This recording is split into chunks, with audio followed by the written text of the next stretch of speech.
Kalau kita mendengar kata pengangguran, yang terbayang biasanya adalah orang yang belum punya pekerjaan. Tapi sebenarnya, angka pengangguran tidak bisa dipahami hanya dari satu angka saja. Kita harus melihat, berapa jumlah penduduknya, berapa yang masuk angkatan kerja, berapa yang bekerja, berapa yang menganggur. Karena provinsi dengan pengangguran tinggi, belum tentu provinsi paling miskin. Kadang justru provinsi besar dan maju, yang memiliki angka pengangguran lebih tinggi. Di video ini kita akan membahas secara lengkap dan sederhana top 9 provinsi dengan angka pengangguran tertinggi di Indonesia 2026, dilengkapi dengan jumlah penduduk, jumlah pekerja, dan total pengangguran. Kita mulai dari gambaran nasional dulu. Jumlah penduduk Indonesia saat ini sekitar 280 juta jiwa. Tapi tidak semua penduduk bekerja. Ada anak-anak, ada lansia, ada pelajar, ada ibu rumah tangga yang tidak masuk kategori angkatan kerja. Yang dihitung dalam pengangguran adalah angkatan kerja. Angkatan kerja Indonesia sekitar 147 juta orang. Artinya, dari 280 juta penduduk, hanya 147 juta yang aktif bekerja atau mencari kerja. Sekarang, dari 147 juta itu, sekitar 140 juta orang bekerja, sekitar 7 juta orang menganggur. Tingkat pengangguran terbuka nasional sekitar 4,7%. Artinya, dari 100 orang yang siap bekerja, sekitar 95 orang bekerja, dan sekitar 5 orang belum mendapatkan pekerjaan. Itu gambaran nasional. Sekarang kita masuk ke provinsi nomor ke-9.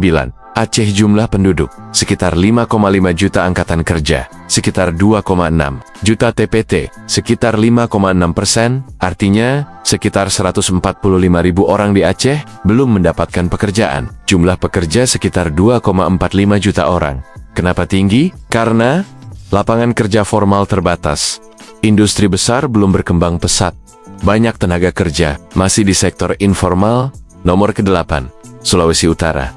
Penduduk sekitar 2,6 juta angkatan kerja, sekitar 1,3 juta TPT, sekitar 6%. Artinya, sekitar 78.000 orang menganggur. Pekerja aktif sekitar 1,22 juta orang. Penyebabnya, industri belum terlalu besar.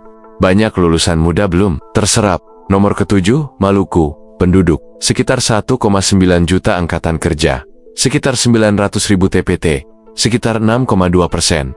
Artinya, sekitar 55.000 orang menganggur. Faktor utama, wilayah kepulauan, infrastruktur terbatas, lapangan kerja formal sedikit. Nomor ke-6, DKI Jakarta. Penduduk sekitar 11 juta angkatan kerja, sekitar 5,5 juta TPT, sekitar 6%. Artinya, sekitar 330.000 orang menganggur. Pekerja sekitar 5,17 juta orang. Kenapa tinggi? Padahal pusat ekonomi. Karena urbanisasi sangat besar. Banyak pendatang mencari kerja. Persaingan sangat ketat.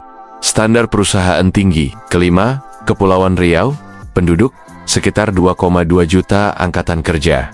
Sekitar 1,1 juta TPT, sekitar 6,4%.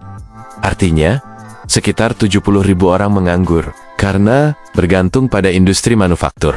Jika ekspor turun, tenaga kerja dikurangi. Nomor ke-4, Banten. Penduduk sekitar 12 juta angkatan kerja, sekitar 6 juta TPT, sekitar 6,7%. Artinya, sekitar 400.000 orang menganggur. Pekerja sekitar 5,6 juta orang. Kenapa? Kawasan industri besar, banyak pendatang, otomatisasi, persaingan kerja sangat ketat. Nomor ketiga, Jawa Barat. Penduduk sekitar 50 juta angkatan kerja, sekitar 24 juta TPT, sekitar 6,7%, artinya sekitar 1,6 juta orang menganggur. Ini angka terbesar secara absolut di Indonesia. Karena penduduk terbesar, angkatan kerja sangat besar. Industri bergantung pada ekspor. Nomor kedua, Papua Barat Daya. Penduduk sekitar 600.000 angkatan kerja, sekitar 300.000 TPT, sekitar 6,8%. Artinya, sekitar 20.000 orang menganggur. Masalah utamanya, infrastruktur, lapangan kerja formal terbatas. Nomor 1, Papua. Penduduk sekitar 4 juta angkatan kerja, sekitar 7 juta TPT, sekitar 6,9%. Artinya, sekitar 140.000 orang menganggur. Kenapa tertinggi? Akses pendidikan terbatas, industri belum berkembang luas, wilayah geografis sulit. Penting dipahami, Papua punya persentase tertinggi, tapi Jawa Barat punya jumlah penganggur terbanyak. Kenapa? Karena penduduk Jawa Barat jauh lebih besar. Inilah kenapa angka persentase dan jumlah absolut harus dilihat bersama. Banyak orang berpikir, provinsi maju harusnya penganggurannya rendah. Tapi kenyataannya, provinsi maju, magnet pencari kerja, Jakarta, Banten, Jawa Barat, menarik jutaan orang. Lowongan ada, tapi pencari kerja lebih banyak. Selain itu, teknologi mengurangi kebutuhan. Tenaga kerja, pabrik modern, lebih banyak mesin daripada manusia. Pengangguran berdampak besar. Daya beli turun, konsumsi menurun. Risiko, kemiskinan naik, masalah sosial meningkat, migrasi meningkat. Jika satu provinsi punya 1 juta penganggur, itu berarti 1 juta keluarga terdampak. Untuk menurunkan pengangguran, dibutuhkan investasi industri, pendidikan vokasi, pelatihan kerja, hilirisasi, UMKM berkembang. Ekonomi digital tumbuh. Tanpa pertumbuhan ekonomi yang kuat, angka pengangguran sulit turun drastis.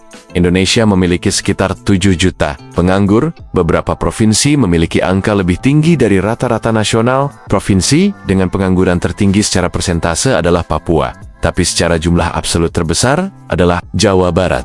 Masalah pengangguran bukan hanya soal kurangnya pekerjaan, tapi soal pertumbuhan penduduk, urbanisasi, struktur ekonomi, kesesuaian pendidikan, stabilitas global. Memahami angka ini penting agar kita tidak salah melihat realita. Karena di balik setiap angka ada manusia, dan di balik setiap manusia ada keluarga yang bergantung pada pekerjaan.